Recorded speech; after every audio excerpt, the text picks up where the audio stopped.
and the home of the brave.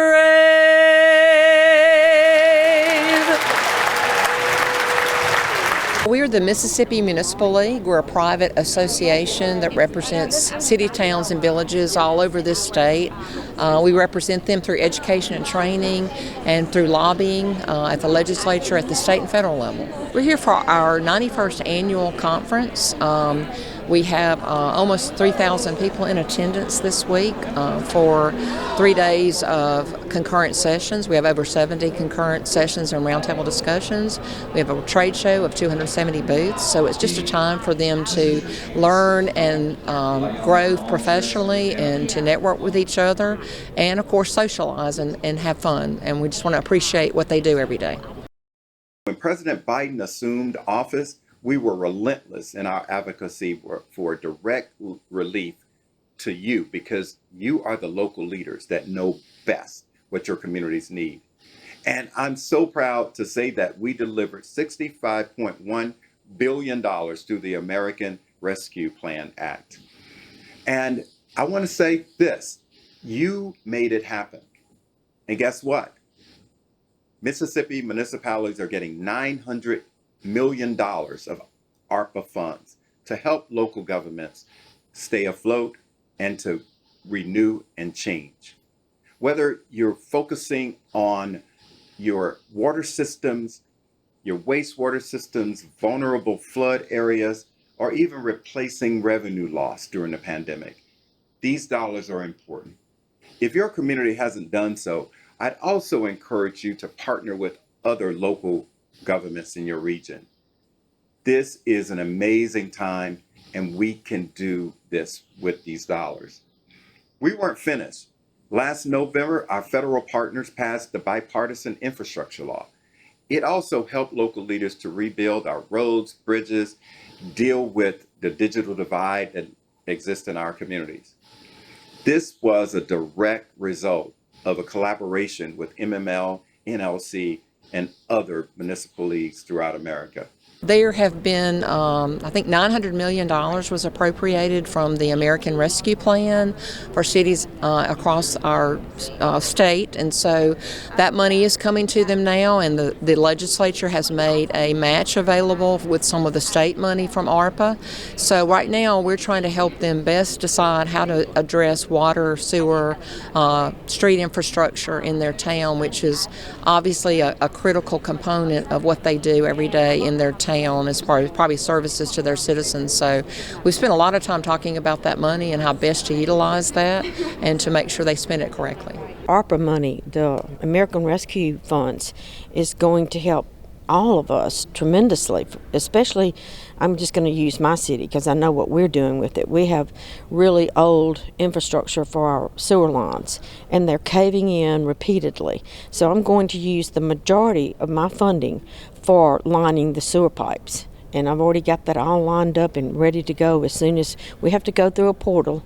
It's not, you just don't get the money and be, are able to have access to it right then and there. So we are learning how to do the portal, how to get on the portal, how to document everything on that portal so that they know that we're doing it for wastewater, broadband, or stormwater. So those are the three big bullet points that we can use that ARPA money for. But thank goodness the foresight of the legislators to give extended money, because Mississippi got a tremendous amount of money through the ARPA funds. So they've extended it for us to get dollar-to-dollar match according to your population. So that's just another wonderful opportunity for all of us to get more funding. Our infrastructure needs are great, and they are great around the country. We're glad that Biden-Harris has sent down historic investments to small cities and towns, particularly when you think about small cities and towns, you think about Mississippi. 85% of our small cities and towns need infrastructure, transportation infrastructure, and I'm a firm believer transportation infrastructure and economic development go hand in hand. That's a direct relationship. So this injection of federal funds is going to build sustainable communities for years to come. For Hattiesburg, we're under a consent decree, which means we have to make certain investments to eliminate sanitary sewer overflows, and that involves a lot of money to go and replace that sewer infrastructure. As many other communities, we also have drainage issues too, and as more development happens in our city, it puts a strain on the capacity that we have, and so whether it's ARPA money or whether it's the use tax that comes from the legislature or whether it's the bipartisan infrastructure bill, we look forward to having the resources, and we're very grateful for the resources to try and address those issues. When you look at the grade that Mississippi has on its roads, on its bridges, on its infrastructure, it's a D. And so with these federal funds coming in, we hope to move and get an A plus when it comes to infrastructure for our roads and our bridges. All the infrastructures we need, like probably any small town in the state of Mississippi, it's roads, sewer, water, and just keeping up the town's looks, like taking care of dilapidated homes that are down, people have deserted them, and stuff like that. And it's all kind of things like that turned into one town. But I think every small town in Mississippi's got that problem. Our infrastructure is, we're working on that continuously. We have so many big developments that come in and out. Right now we're just focusing on improving roads and things of that nature. Our water and sewage is coming along. A lot of work needs to be done, but we're getting there with a lot of help. Infrastructure, new water, new sewer systems, sewer drainage. Every municipality has challenges, and we're always looking for funding mechanisms to address those challenges and explain to constituents how do we need to do this and how do we move forward to improve the quality of life for the citizens.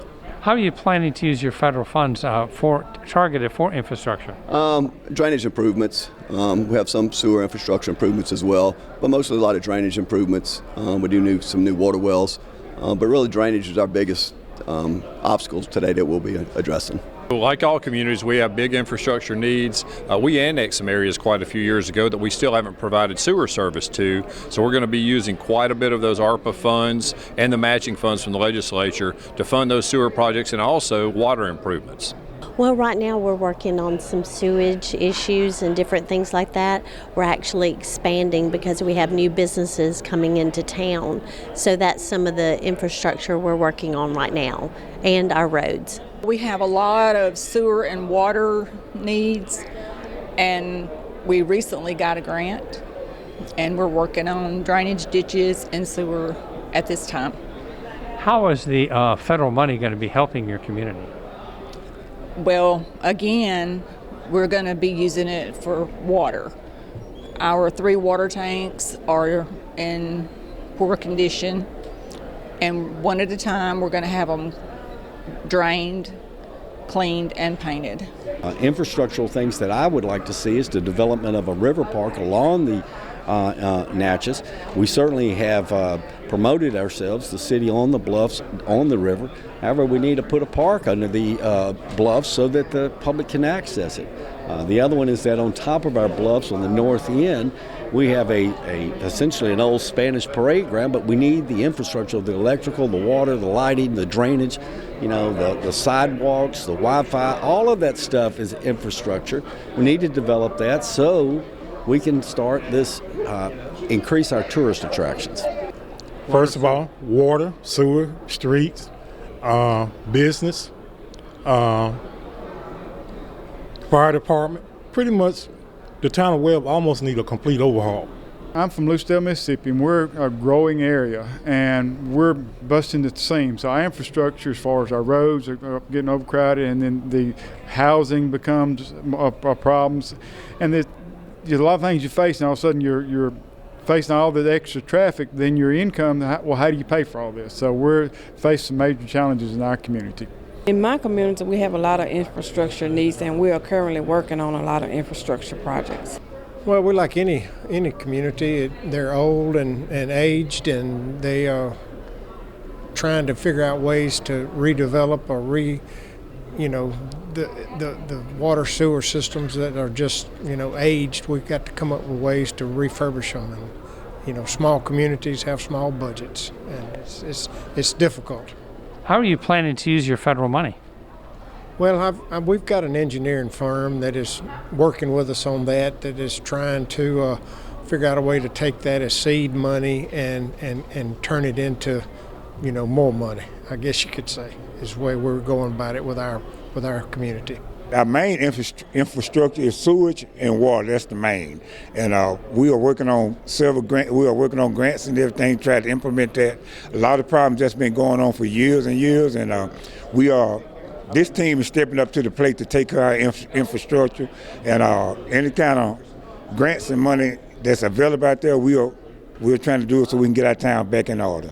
The infrastructure needs, really our streets need repaving in Fulton terribly. Our sewage also needs some work. We're working on natural gas expansion too, outside the city limits to other areas that need it, that are still on propane tanks, that you worry about shortages, you worry about inflation, and so we would like to bring that to everybody that we possibly can. We definitely have infrastructure needs. We are addressing those with the monies that we've gotten from the government, and it's helping us address flooding issues that we have, some of the roads deteriorating and sidewalks falling in and that kind of thing. Well, right now we're having a lot of water damage from the city, from the storm, and bridge damage, water damage, plumbing, and it's a lot of stuff and a lot of information that they giving out here. We take it back to our city. Very, very, very good information. Very good information. Well, our needs are many. Well, right now we're doing a project with Atmos to improve our energy in terms of natural gas. Also, we're working on some things with wastewater, improving our wastewater, as well as our sewage and garbage. There's constantly roads or streets and bridges that we need to work on. So we are constantly looking at those things, and we're searching for funds each and every where we can get them. Speaking of funds, how has the federal money for infrastructure going to be designated in your community? Well, we're trying to get some of it. We're looking at the RAISE grant. We got a project that we're looking at for like $28 million, and we're trying to get some of that funds to rebuild a street. You're going to always have water and sewer and streets. I think every town has that problem. And tell us, what are your plans for infrastructure in your community? What I'm looking at now, streets, and going in and rehabbing my wastewater facility, and also my lift stations. Talk a little about the infrastructure needs in your community. Baldwin we have a population of about 4,200, but as far as infrastructure, we have a lot of industrialized plants. I guess more of our industrial park, and then the infrastructure we want to widen Baldwin and bring it out some. So we really need more infrastructure and land as far as to grow Baldwin. Oh, we have massive water and sewer and some stormwater projects that we're looking at to improve. 50-year-old infrastructure that we need to replace. It's been a godsend, and we're really looking forward to making a difference. Real pleased with the cities. We started a year ago when this first came out saying, if y'all will save your money, we'll match it. And we did. We matched $450 million for the cities to do their thing. And I'm so excited about that. I was real pleased. The leadership, they could have spent that money and we frittered it away and we would never find it. But now they're making good common sense decisions on water and sewer, and that sets the tone where your next industrial base is going to be, where your next subdivision is going to be. All of those are decided by the decisions these people have made, and we're going to match $450 million of it. The legislature passed the Mississippi Medical Cannabis Act in February of this year, and they charged the health department with putting the program together and licensing the businesses related to the program. So June 1, we started accepting applications for the program. They're under review right now, and we are also enrolling patients in the program. We've had several discussions. I just came from one from the Medical Marijuana Association, from the State Health Department, and from the Department of Revenue on how the law is going to be implemented and what cities can and can't do as far as regulating and zoning medical marijuana dispensaries, growers, and testing, that kind of thing. So our position now is that it's law, and we need to help our cities best navigate.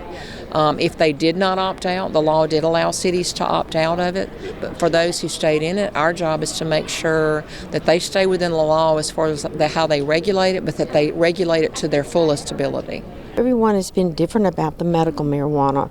At first, the zoning was an issue, and again, MML and the mayors and aldermen, fought against that to make the regulations better for all cities and towns, so that we would have zoning opportunities to regulate the zoning where the dispensaries would be, where the cultural growing would be, and how far from a church or a school that it would be. It was 1,500 feet. Now that has been extended by the Attorney General to, if you want to make it 2,000 feet, you could. And so those are good, landmarks for us to use and try to do better with regulating the medical marijuana. Greenwood opted out temporarily just to get the rules and regulations more defined, so that we would make sure that we're accessing the rules and regulations correctly. And a lot of cities did that. Some did not, and that's okay. But, and now we have sales tax opportunity. At the beginning, it was not going to give us sales tax opportunity. So through the MML and all of us working together, we were able to change that around. We haven't opted out of medical marijuana. We're going to make sure that we attack and help folks with those debilitating diseases, those 22 debilitating diseases. And so we hope to make sure that medical marijuana will have a major medical impact in our community. We opted in, and we've already addressed amendments to our land code to provide for that. And we believe they're going to be part of our healthcare future, and they're certainly going to be part of the Hattiesburg community. We're always excited to see new things happening in the state. Currently, we've decided to opt out as we wait to see how it develops, but we're looking forward to all of the good things that it can bring to our community. And I think that the vote spoke for itself. It has a pretty large and the majority support for it, so we're excited to see it come. A majority of our constituents voted in favor of Proposition 65. Therefore, we have taken not a look-and-see approach, but we have approved it. We have put in area zoning classifications to ensure it doesn't affect quality of life of the neighbors, but also allow for the people's rights and wills to be heard, as the majority of people did vote for it. Well, I think the feeling in our community is that the citizens voted yes, that they wanted medical marijuana. So our board approved it. We updated our zoning ordinance with the definitions that were given to us from the state law. And we outlawed it in the historic district, but pretty much we're going to have medical marijuana in our commercial zones in accordance with the state law. Right now, our community is not quite on board with that.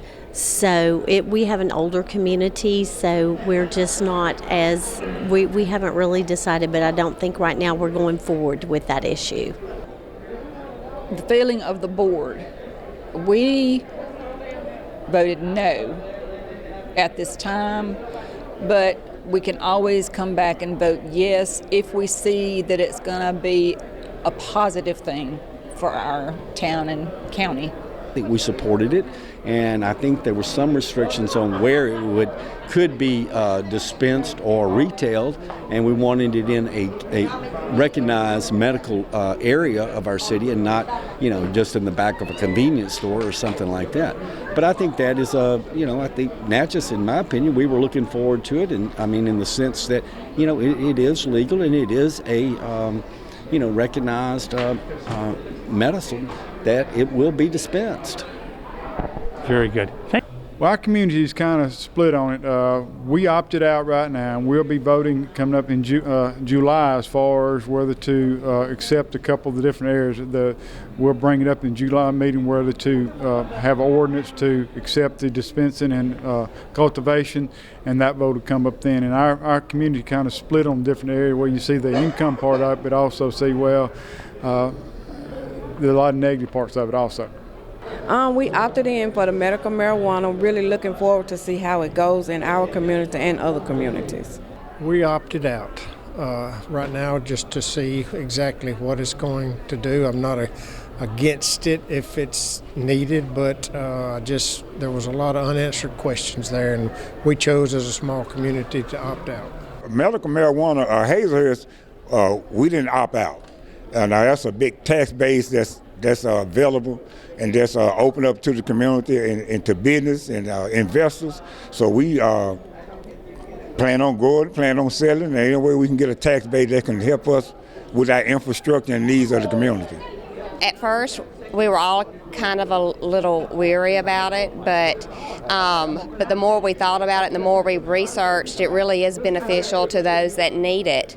And so just really working on our ordinances so that it doesn't get out of hand, and to make them strict so that like the hours that you can distribute it'd be the same as a pharmacy. It's not going to be open at midnight where more mischief is more likely to happen.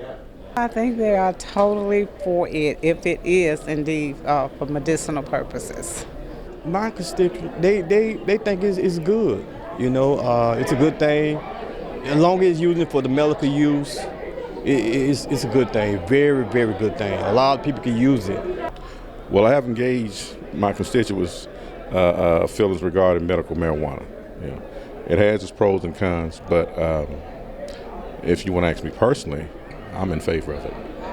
I think it's a wonderful thing. I used to be a cop 30 years ago, and I think that medical marijuana is a wonderful thing for the communities, for people that are sick, and I think that it's going to make a difference in our community, in our state. I think it's going to generate tax dollars that we've never seen before. I think that all medical marijuana has its good versus its bad, but I also think as far as the rules and regulations to medical marijuana, I think the government will put all of that in place and it will all be fine in the end. The City of Starkville is going to go with the state. We are not going to opt out, so we're going to allow people who are interested in that to provide that medical service because that's what it's for. It's a medical marijuana. The importance of local government to me is I'm from Greenwood, and I want to see that my city has the best local government laws, ordinances we can possibly have. So that's why. I mean, we have our state laws, and we have to abide by the state laws, but we can also strengthen every law that through an ordinance, a city ordinance, and that's why people need to be engaged. They need to know what's happening in their local government. Because that's where it all starts, local government. Local government is the government close to the people, which means there's the accountability is there, the knowledge of the needs and wants and values of people, we are closest to that. And so I think anytime you can have your city and county government lead on things and allow them to be innovative, the better our communities are going to do and the better our state will do. What people need to understand about local government is that we are certainly doing the best that we can, and we cannot do everything all at once. Government is a process, and we work really hard to provide for the needs of our citizens. And I want to encourage and invite the people to go to your board meetings and see what's going on at City Hall and be aware. Local government, it may be the toughest government it is because your boots on the ground every day and you see these people at Walmart, post office, church, everywhere you go. So I think if there's one government issue that's pretty tough, it's that you do have to see your constituents every day, and that makes you very accountable, and that is fine as well. We are the first eyes that go on the citizen. Now you as the governor, the lieutenant governor, even state representatives, even our congressman in Washington, president, vice president, they're talking to the people, but those people, we see their eyes. They come in our office and say, look, I can't find housing, or I need help with I can't get, I'm on a waiting list for something. I've been on it for 2 years for something as essential as, housing or food, but we see these people, we see the issues that they have. You're talking about it on the news, that's great. We see it in real real person. And I think that's the importance is if you listen to us as mayors and aldermen, we can tell you how it really is, how it really works. This program you got started that you intended for good. You really intended this for good. We can tell you how it's really working. The importance of local government is great because it protects the future. It takes care of secure the future of our children and the next generation that's coming up.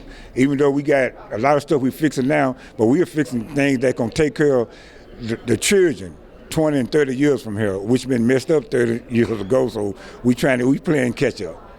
Local government is a grassroots community. We reach out and touch everybody, and we're here to represent the people in our community. So I think it's important to put a lot of effort into building that and keeping it in touch with the voters and the community so we can represent them the best. Government was invented for people to do things that they couldn't do individually. And so it's important that we have government, but it's also important that the citizens of every community understands what governments are there for. They're there to help us do things that we couldn't do individually, like build roads, build bridges, public safety. I mean, all of that kind of thing, all of that. Local government is the hub of what drives the state as well as the federal government. So you really need to become interested and participate in your local government. The citizens rely on their local government. We are the closest to the people, but I think it's important that the citizens know that we are local. We're not some untouchable elected officials. You can catch us in the grocery store, you can catch us on our cell phones, you can knock on our door at our house. We are accessible, and we need to hear from the citizens because it makes us do our job better. Local government is very important because it has an eye close on to the people on their day-to-day operation. Those that actually walk the street, communicate with all manners of people that live in the town, in the city, where we can have a hands-on connection with the people in their wants, needs, and their desires. Local government is the government closest to the people. You see, our elected officials see their citizens every day out in the community, and they respond. They're the first responders of government as far as we're concerned. So we just want people to understand that these people are not elected because they think they're going to make a lot of money. They run and they're elected because they want to make their city, town, or village a better place for everyone to live. And so just remember that they're working hard every day to make their city better. How can people get more information? They can go to our website at mmlonline.com. They can find us on Facebook, MML Online. They can also call our office at 601-353-5854.